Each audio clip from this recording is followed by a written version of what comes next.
तो hello everyone, welcome to AC defender. Finally एक और वीडियो लेके आ गया। और आज इंडियन एयरफोर्स ग्रुप सी में जो वैकेंसी निकली है आपकी एलडीसी की क्लरिकल पोस्ट है, ये उसकी जॉब प्रोफाइल के बारे में बात करेंगे। कैसी जॉब होती है आपकी, है ना, क्या सैलरीज है, क्या प्रमोशन है, ट्रांसफर है, वो सारी आज इस वीडियो में देखेंगे। एक टाइप का आपको मोटिवेशन मिलेगा कि इतने सारे बेनिफिट्स आपको इस जॉब में मिलते हैं। जो आपने एसएससी सीएचएसएल का नाम सुना होगा, जिसमें एलडीसी लगते हैं, सेम वही पैकेज होता है, सेम सैलरीज होती है, बट कुछ माइनर डिफरेंस होता है, वो मैं आपको बताऊंगा, है ना। बट सीएचएसएल में कितना ज़्यादा आपको कंपटीशन देखने को मिलता है, उसके मुताबिक तो इसमें कुछ भी कंपटीशन नहीं होता है, ठीक है। काफ़ी कम लोगों को इस जॉब प्रोफाइल के बारे में पता होता है, जॉब के बारे में पता होता है। तो वो सारा डिस्कस करेंगे। और एट प्रेजेंट मैंने आपको बता दूं, 157 पोस्ट पे अभी ये वैकेंसीज निकली हैं, ठीक है। और लास्ट डेट इसकी फॉर्म फिल करने की 28 अगस्त है, ठीक है। तो आप फॉर्म फिल कर सकते हैं, मैं आपको सब बताऊंगा कि कैसी जॉब होती है। तो स्टार्ट करते हैं वीडियो। सबसे पहले एक बार वैकेंसी देख लेते हैं। अभी एट प्रेजेंट 157 वैकेंसीज निकली हैं, ठीक है। ये ऑफलाइन फॉर्म होते हैं और इसमें कोई फीस नहीं लगती है, एंड नो फीस, ठीक है। आपको ऑफलाइन अपने एप्लीकेशन फॉर्म के साथ और डॉक्यूमेंट्स के साथ।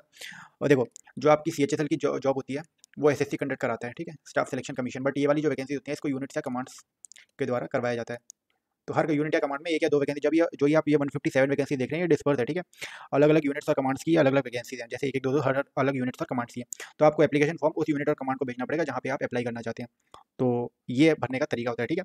एप्लीकेशन फॉर्म आपको मिल जाएगा कहीं पे भी ऑफलाइन वगैरह, ठीक है। वो आप देख सकते हैं। लास्ट डेट मैंने आपको बता दी, आपकी 28 अगस्त है। तो इससे काफ़ी पहले आपको अपने एप्लीकेशन फॉर्म भेज देने पड़ेंगे उस यूनिट और कमांड में। आप चाहें तो सारे सारे यूनिट्स कमांड्स को भर सकते हैं, ये आपके ऊपर डिपेंड करता है, ठीक है। मोस्टली ये दिल्ली में आपको देखने के लिए मिलेंगे, तो ये बहुत अच्छी जॉब है अगर आप दिल्ली में सेटल हो जाते हैं, ठीक है। आगे मैं आपको बताऊंगा ट्रांसफर के बारे में भी। सिलेक्शन प्रोसेस बता दूं, इसमें कोई टायर 1 टायर 2 ऐसा कोई कुछ भी नहीं है। सिंपल एक एग्जाम होता है, रिटर्न एग्जाम, जिसका लेवल बहुत कम होता है, बहुत कम होता है, ठीक है। कट ऑफ भी बहुत कम जाती है इसमें। देन एक टाइपिंग होता है, देन एक मेडिकल होता है। मेडिकल आपका सिविल से कराया जाता है, डिपेंड कराया जाता है। कहीं कहीं पे आपको बोल दिया जाएगा कि आप मेडिकल अपना लाके सबमिट कर दें, ज्वाइन कर दें। बाकी कहीं कहीं पे यूनिट्स और कमांड्स अपना अलग से मेडिकल करवा सकती है, बट वो भी सिविल में करवाएगी, ठीक है। टाइपिंग में इंग्लिश में 35 वर्ड पर मिनट आनी चाहिए, एंड हिंदी में 30 वर्ड पर मिनट, ठीक है। तो इसमें आपको इसमें आपकी स्पीड बहुत अच्छी होनी चाहिए, ठीक है, अगर आपको फाइनल सिलेक्शन लेना है। बाकी रिटर्न सिंपल आता है आपका। सीएचएस से इसको बिल्कुल कंपेयर नहीं कर सकते हैं, बहुत ही छोटा लेवल होता है इसका, ठीक है। देन आते हैं एग्जाम लेवल पे। मैंने आपको बता दिया, बहुत छोटा लेवल होता है, बहुत कम लेवल होता है इसका, ठीक है। इजीली आप एग्जाम क्रैक कर सकते हैं, रिटर्न क्रैक कर सकते हैं, ठीक है। देन ज्वाइन करने के बाद एक होता है प्रोबेशन पीरियड 2 साल का, जो हर जॉब प्रोफाइल में होता है। इसमें नहीं, आपको कोई भी गवर्नमेंट जॉब में 2 साल या डिफरेंट टाइम पीरियड पे प्रोबेशन एक आपको काटना पड़ता है, ठीक है। 2 साल में क्या होता है, आपको जांचते हैं, परखते हैं कि भाई ये एम्प्लॉय है, ये हमारे डिपार्टमेंट के लिए ठीक है कि नहीं है। ऐसा नहीं होगा कोई क्रिमिनल केस चल रहा हो, या फिर आपको काम करने का मन ही नहीं कर रहा हो, है ना। तो वो एक रिपोर्ट होती है, एसीआर वगैरह भरी जाती है, वो आपको आगे पता चलेगा, है ना। तो 2 साल का एक प्रोबेशन पीरियड होता है, जिसमें आपको अच्छे से अपनी ड्यूटी परफॉर्म करनी पड़ती है और सीखना पड़ता है, ठीक है। नेक्स्ट पे आते हैं ड्यूटीज़ पे। तो मैंने आपको बता दिया क्लरिकल जॉब है। क्योंकि ये क्लरिकल जॉब है, मैं आपको बता दूं फिर भी। देखो, आपके यहाँ पे अलग अलग यूनिट्स कमांड में group C and group D employees होंगे। अब आपका मेन काम होता है इनका वेलफेयर देखना, ठीक है। जैसे सफाई वाला हो गया, या फिर वॉशरमैन हो गया आपके, है ना, गार्डनर्स वगैरह हो गए, ये सारे एम्प्लॉयज आपके ऑफिस के अंडर आते हैं। तो इनका वेलफेयर देखना आपका काम होता है। इनकी सैलरीज बनाना, इनको छुट्टी काटना, इनकी लीव का आपके ऊपर होता है, इनका रिटायरमेंट, पेंशन,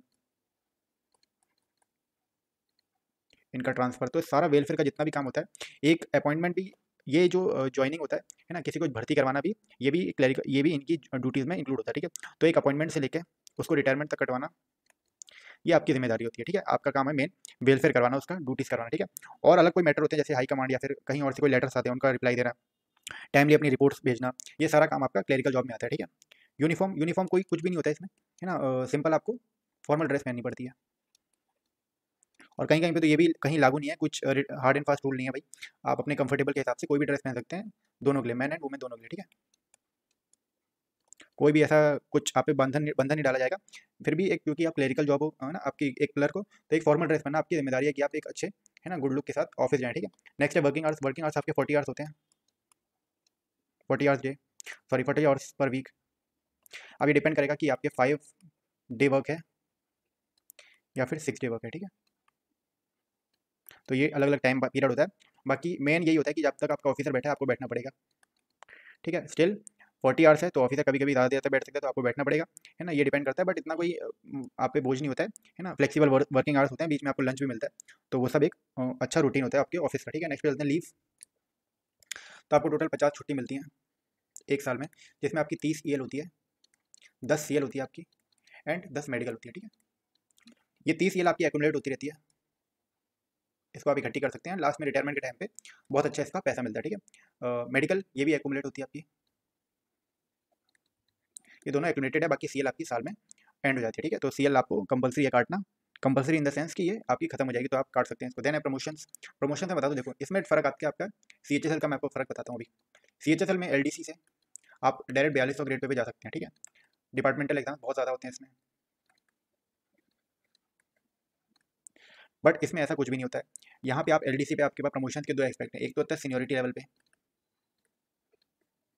एंड एक होता है एनओसी। आपको पहले एनओसी बता दूं, है ना, 2 साल प्रोबेशन काटने के बाद उस टाइम पे भी आप एनओसी लेके दूसरे एग्जाम की तैयारी कर सकते हैं, जिसमें आपको 40 साल तक का, है ना, सिविल एम्प्लॉइज़ को इसमें बेनिफिट मिलता है कि आप 40 साल तक कोई भी गवर्नमेंट एग्जाम की एग्जाम दे सकते हैं, ठीक है। तो एक बेनिफिट मिलता है आपको एज क्राइटेरिया में, एनओसी लेके आप कोई भी कोई भी डिपार्टमेंट का और अदर एग्जाम दे सकते हैं। एक्सपीरियंस अगर कहीं माना गया, जैसे 2 साल का एलडीसी का माना जाता है या फिर 5 साल का एलडीसी का माना जाए, तो वहाँ पे भी आप ये सिंपल एग्जाम देके और प्रमोशन अपना ले सकते हैं। नेक्स्ट आता है सीनियोरिटी लेवल। सीनियोरिटी लेवल में क्या होता है, आप एलडीसी से यूडीसी बन जाते हैं 8 साल या 10 साल में, ठीक है। डिपेंड करता है कि आपकी सीनियोरिटी कब आती है उस लिस्ट में, है ना, उस हिसाब से आप एलडीसी से ओडीसी बन जाते हो, UDC, and then office superintendent बनते हैं नेक्स्ट 10 साल में, ठीक है। ये 4200 ग्रेड पे की जॉब होती है। तो ये होता है ओएस के बाद भी होता है, बट ये बहुत रेयर होता है कि आप कोई और, है ना, सीजीओ वगैरह होते हैं, एलडीसी सीजीओ की पोस्ट भी होती है, बट बहुत रेयर होता है कि कोई सीजीओ बन जाए आपके यहाँ पे। मेनली एलडी से यूडीसी ओएस करके आप रिटायर हो जाते हैं, ठीक है। देन नेक्स्ट चलते हैं चिल्ड्रन एजुकेशन अलाउंस पे। सीए वाला जो होता है, इसमें आपको 2 बच्चों के पैसे मिलते हैं, है ना। सरकार आपको 2 बच्चों के पैसे पढ़ाने के पैसे देती है। तो ये लगभग 28,000 है, if I am not wrong, एक साल का 28,000। तो 2 बच्चों के आप 56,000 क्लेम कर सकते हो अपने ऑफिस से, जो चिल्ड्रन एजुकेशन अलाउंस के नाम पे हो जाता है ना। केजी या लोअर स्कूल से ये स्टार्ट हो जाता है, ठीक है आपका। देन आता है टीएडीए क्लेम्स। आप ऑफिस से काम से कहीं भी जाते हैं, कोई भी अपनी दूसरी यूनिट जा रहे हैं या फिर ट्रैवल करके कहीं भी जा रहे हैं, तो इसका पूरा रिम्बर्समेंट करती है आपकी ऑफिस, पूरा पैसा आपको वापस मिलता है। फिर वो चाहे किसी होटल में रुकने का हो, चाहे ट्रेन से ट्रैवल का हो, चाहे बस के ट्रैवल का हो, वो पूरा रिम्बर्स होता है आपका ऑफिस से, ठीक है।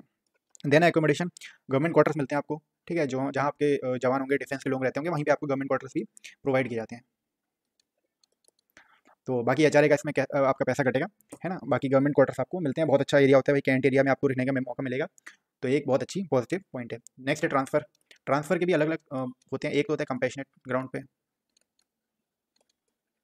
कंपैशनेट ग्राउंड हो गया, मेडिकल ग्राउंड हो गया आपका, ठीक है। इसमें आप अपना ट्रांसफ़र ले सकते हैं, होम पोस्टिंग ले सकते हैं। जैसे आप दिल्ली के हो और आपको जयपुर जाना है, तो इसमें कंपैशनेट ग्राउंड पे आप, मेडिकल ग्राउंड पे आप दिल्ली से जयपुर जा सकते हैं, है ना। आपको वैलिड डॉक्यूमेंट्स लगाने पड़ेंगे। इसमें भी ये होता है कि थोड़ा टाइम लगता है, बट स्टिल ट्रांसफ़र हो जाता है आपका, ठीक है। और एक नेक्स्ट होता है म्यूचुअल पोस्टिंग का। आप एलडीसी दिल्ली में हो और एक एलडीसी जयपुर में, तो दोनों एक दूसरे में म्यूचुअल पोस्टिंग करा सकते हैं। तो बहुत जल्दी होता है म्यूचुअल पोस्टिंग का, है ना। तो दोनों एक दूसरे की अपनी पोस्ट बदलेंगे, है ना। इसमें भी कुछ डॉक्यूमेंट्स कार्रवाई होती है, कागज कार्रवाई होती है, वो आपके ऑफिस से करके आप एक तरह से म्यूचुअल पोस्टिंग ले सकते हैं। और इसमें कोई ऐसा ट्रांसफर नहीं होता है अभी के एट प्रेजेंट कि आपको 3 साल बाद आपका ट्रांसफर हो जाए कहीं और, ऐसा अभी कोई भी पॉलिसी नहीं आई है, ठीक है। देन आते हैं सैलरी एंड पेंशन पे। तो सैलरी में बता दूं भाई, वही लेवल 2 की जॉब है ये, लेवल 2 ग्रेड पे की है, ठीक है। 1900 ग्रेड पे की, जिसमें बेसिक पे आपका 19,900 है। देन एट प्रेजेंट आपका जो एचआर है वो 10% है, डी आपका 50% है, ठीक है। डी ए टीपीटी मिलता है, डी ऑन टीपीटी मिलता है बाकी आपका।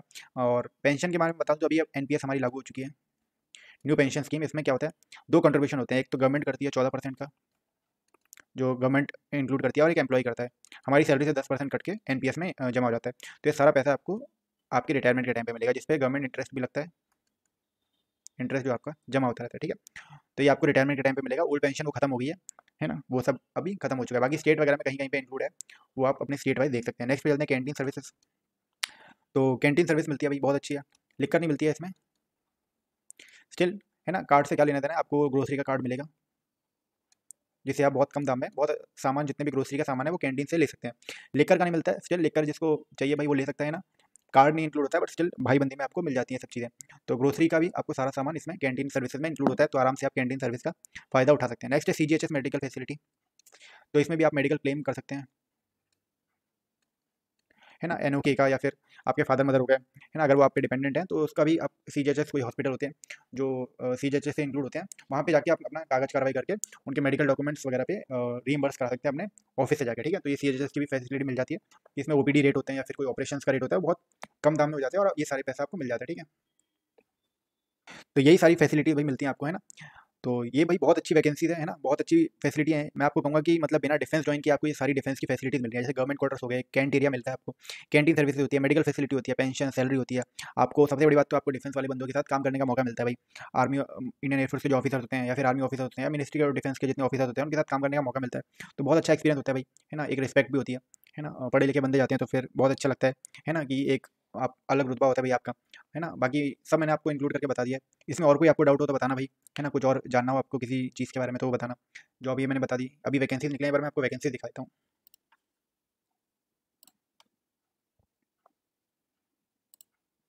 तो ये वैकेंसीज निकली हैं भाई, आप देख सकते हैं इंडियन एयरफोर्स ग्रुप सी की सिविलियन पोस्ट पे, ठीक है। सिविलियन पोस्ट पे ऑलरेडी मैं इस पे एक वीडियो बना सकता हूँ, बना चुका हूँ, है ना। 4 वैकेंसी जैसे आपकी यहाँ निकली है नई दिल्ली में, श्रीनगर में निकली है ना, नई दिल्ली में ये फिर 4 वैकेंसी निकली है। तो इसमें आप अलग अलग डिस्ट्रिक्ट में अलग जगह पे आप फॉर्म भर सकते हैं और अपना एप्लीकेशन फॉर्म फिल करते हैं। ये हिंदी टाइपिस्ट किया तो इसका अलग से मैं वीडियो बना दूंगा। वैसे तो एलडीसी की देख सकते हैं, एलडीसी देख सकते हैं, ठीक है। तो ये सारी जॉब प्रोफाइल आप देख सकते हैं, अलग अलग यूनिट कमांड्स में अलग अलग वैकेंसीज निकाली हैं, ठीक है। तो इन सब पे आप फॉर्म फिल कर सकते हैं, ये सारी आप देख सकते हैं, है ना। लेवल 2 की वैकेंसी होती है, 18 से 25 एज ग्रुप है ना। ये रिलैक्सेशन वगैरह बता रखा है। देन ये डिपार्टमेंटल एम्प्लॉइज जो एनओसी देके लोग कुछ करना चाहते हैं, है ना। लेवल 2 की वैकेंसीज है, 10th 12th क्लास पास मांगा गया, 12th pass. Mode of selection दे रखा है, सेम सिलेबस होता है जो आपका एसएससी वगैरह में होता है। रिटन टेस्ट देख सकते हैं, क्वालिफाइंग होता है, स्किल टेस्ट। देन ये सारा आप देख सकते हैं। ये एप्लीकेशन फॉर्म, ये आपको जैसे आप अपनी एप्लीकेशन फॉर्म जब पोस्ट फिल करने के लिए जाएंगे, है ना, जब इसके अंदर अपने डॉक्यूमेंट्स डाल के ऊपर आपको लिखना पड़ेगा application for the post of and category, यहाँ पे डालनी पड़ेगी। जैसे application for the post of LDC और यहाँ आप डालोगे यूआर कैटेगरी, ठीक है। ऐसे करके पासपोर्ट साइज फोटो, ये सारा जो बोला है एक बार देख लेना भाई, है ना। एप्लीकेशन अच्छे से लिखना है ना, नीट एंड हैंड राइटिंग में। ये पूरा ये परफॉर्मा होता है एप्लीकेशन का, वैसे तो अलग से ही आपको मिल जाएगा ऑफलाइन का। ये सारा फिल करके आपको अपने डॉक्यूमेंट्स भेजने हैं। सेल्फ अटेस्ट भी करने हैं भाई, सेल्फ अटेस्ट करना मत भूलना, है ना। आपके 12th के हो गए मार्कशीट के, और 10th का हो गया, या फोटो हो गई, आधार कार्ड वगैरह जो भी मांगा गया 12th और 10th में, इसको सेल्फ अटेस्ट जरूर कर देना। लास्ट डेट मैंने बता दिया 28 अगस्त है, तो कोशिश करना कि जितनी जल्दी हो सके भेज दो आप, है ना, अपने वहाँ पे कैटेगरी वगैरह में। बाकी तो आप सब जगह भेज सकते हो, ऐसा कुछ नहीं है कि कोई पाबंदी नहीं है कि, बाकी डिपेंड करेगा कि एग्जाम डेट्स पे, ठीक है। इसलिए कोई इंसाइड ना करें, इसलिए कोशिश करो जो अच्छे हैं, जो दिल्ली वगैरह में अगर आप रह रहे हो तो दिल्ली के सारी पोस्ट पे भर दो, ठीक है। बाकी और कोई डाउट होगा भाई जॉब प्रोफाइल से रिलेटेड, या फिर आपको कुछ और जानना होगा जॉब के बारे में, तो कमेंट सेक्शन में जरूर पूछना, लिखना, मैं आपकी हेल्प कर दूंगा, ठीक है। Thank you. बाकी मिलते हैं आपसे नेक्स्ट वीडियो में। Thank you.